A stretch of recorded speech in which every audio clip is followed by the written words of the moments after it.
This interpretation also explains many other details in the film. In this moonbus landing sequence, the pilots observe a graphical display that imitates the explosion of realization that we will later see in the Stargate itself. And in the centre of the display, a 90-degree tilted monolith rectangle slides in and aligns in the centre, causing the whole display to flash.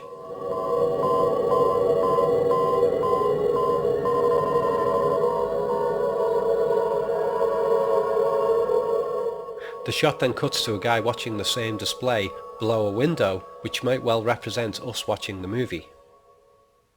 Here in the excavation scene, the astronauts line up for a photo shoot as the photographer is seen tilting his camera 90 degrees between shots.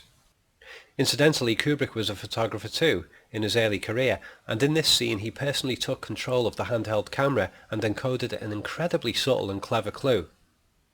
He timed this shot so that a rectangular lens flare floats in and aligns with its own light source at the precise moment that the monolith gives off its ear-piercing signal.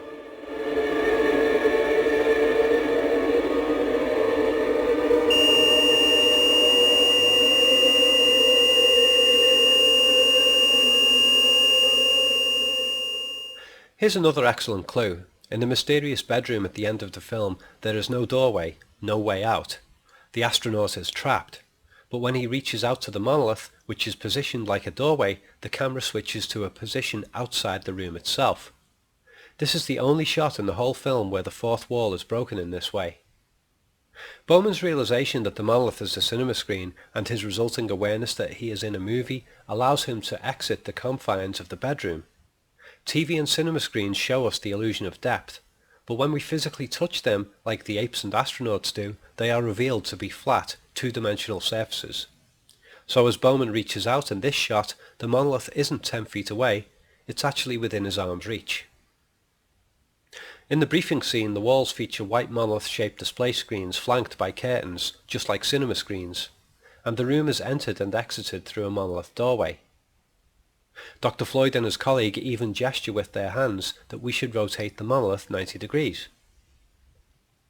The film also begins with a stretch of music played over a black screen, and after the credits have finished at the end of the film, the music carries on playing again over a plain black screen. And the film is full of many other visual hints. A floating rectangular dinner tray that imitates the floating monolith. A set of toilet instructions featured inside the monolith. Rotating pens and docking bays, and another pilot display that again shows a rotating monolith. The clues were staring at us all along. So there you have it, the monolith represents the film screen itself.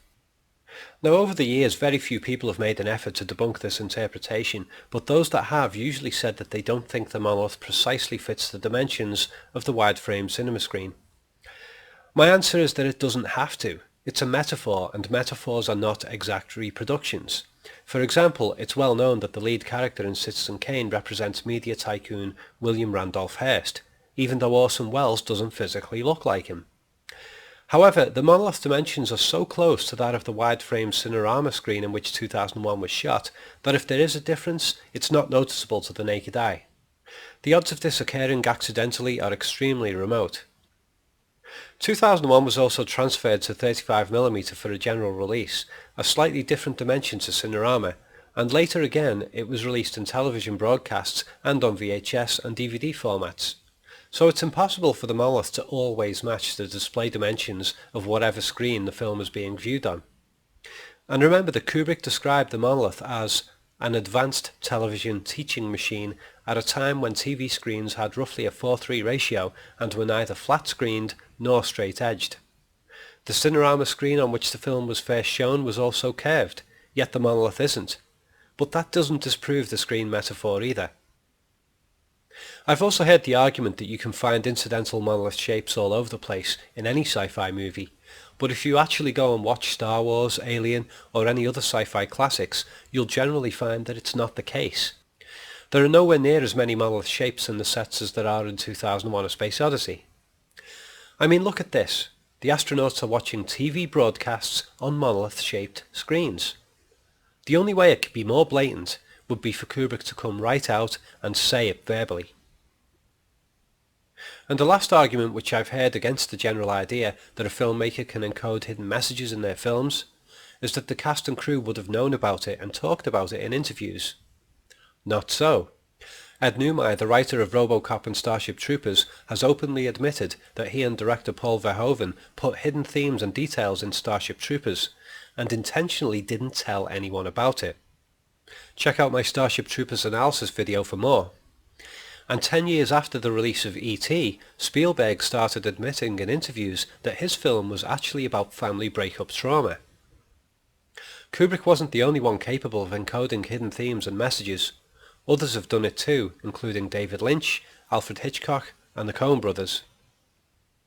Looking at Kubrick's larger filmography, he also claimed in an interview about his later film Full Metal Jacket that he accidentally placed a monolith in this scene in the form of a burning building, and that if viewers looked elsewhere in the scene, they'd likely find other accidental parallels with 2001. So I had a look, and yes, the clues were there. Notice the wooden door prop on the left. It starts out higher up on the building and makes its way down to the ground when we see the burning monolith. It also contains 7 diamonds, just as we saw 7 diamonds in this shot in 2001: A Space Odyssey, and in this shot in The Shining. And in an earlier scene of Full Metal Jacket, doorways with the same diamond pattern were present as an entrance to a Vietnamese cinema. There's that metaphor again of a monolith representing a transitionary doorway in and out of the film narrative. So, was the burning monolith really accidental, or was Kubrick just saying that to draw our attention to the details without openly admitting it? I mean, just look at the comparisons with this scene.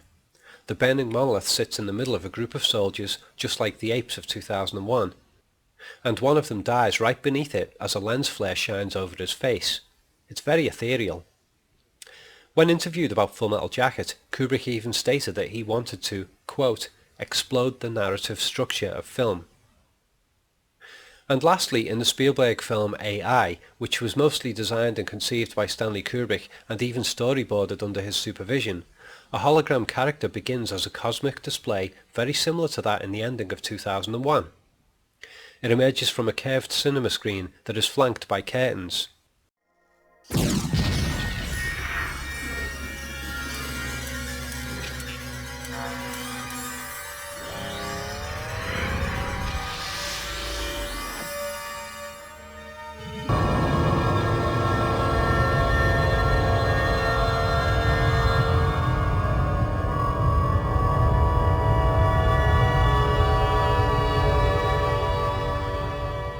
The Robot Boy character even tries to crawl into the screen.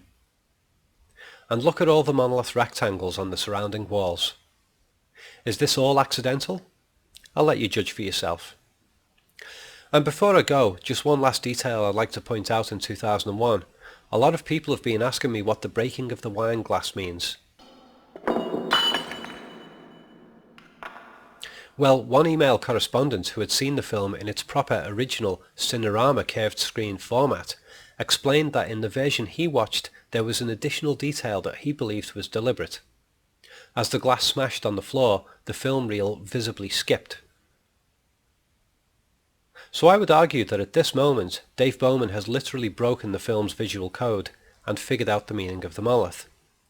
Note that his smashing of the glass occurred as he reached out, his hand coming very close to touching the frame of the screen. Dr. Floyd's touching of the monolith can also be considered as a metaphor of touching the screen edge from within the film. Thanks for watching, and don't forget to reach out and touch the like button on your YouTube display before you go. If you want to know more about 2001 and other Kubrick films such as The Shining, Full Metal Jacket, A Clockwork Orange, AI and Dr. Strangelove, then you can learn more from my articles, videos and DVD sets. Visit collativelearning.com for details, and don't forget to subscribe to me on YouTube, Twitter and Facebook for regular updates.